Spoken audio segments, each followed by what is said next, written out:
Here's a diagnostic I want to offer you. If you want to know what paradigm you're actually operating from, not the one that you claim, but the one you're actually living, look at your practices.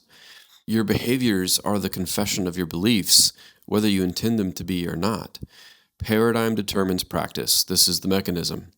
Every behavior is downstream of a belief, and every belief is downstream of a story, and every story is downstream of a set of experiences and relationships and other cultural conditioning and inheritances that for most people were never chosen and honestly have never really been examined. The developmental psychologist Robert Kegan described this within the context of something I find really useful. He mapped a sequence of increasingly complex meaning-making structures called orders of consciousness.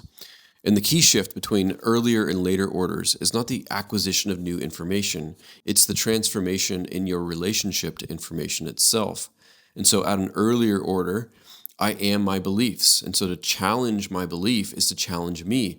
So I defend it, I protect it, and I attack anyone who threatens it, not because I'm an irrational, but because the belief and the self feel like the same thing.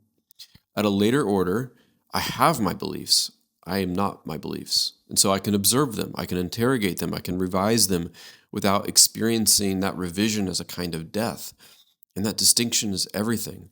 It explains so much of what we see in public life right now, why people who are smart and capable can be completely unable to update their views when the evidence changes. It's not stupidity, it's developmental structure in which the self and the story are fused. And so here's the piece that embodied cognition research adds. This is not just a cognitive phenomenon. Our paradigms are lodged in the body, in nervous system patterns, in habitual postures, in the felt sense of what is safe and what is threatening. And so this is why intellectual argument alone almost never changes a paradigm, because the story lives below the neck as much as above it. So genuine paradigm change requires something more than better information. It requires what I would call embodied inquiry, right? A sustained and compassionate curiosity about the stories you're carrying and where they came from.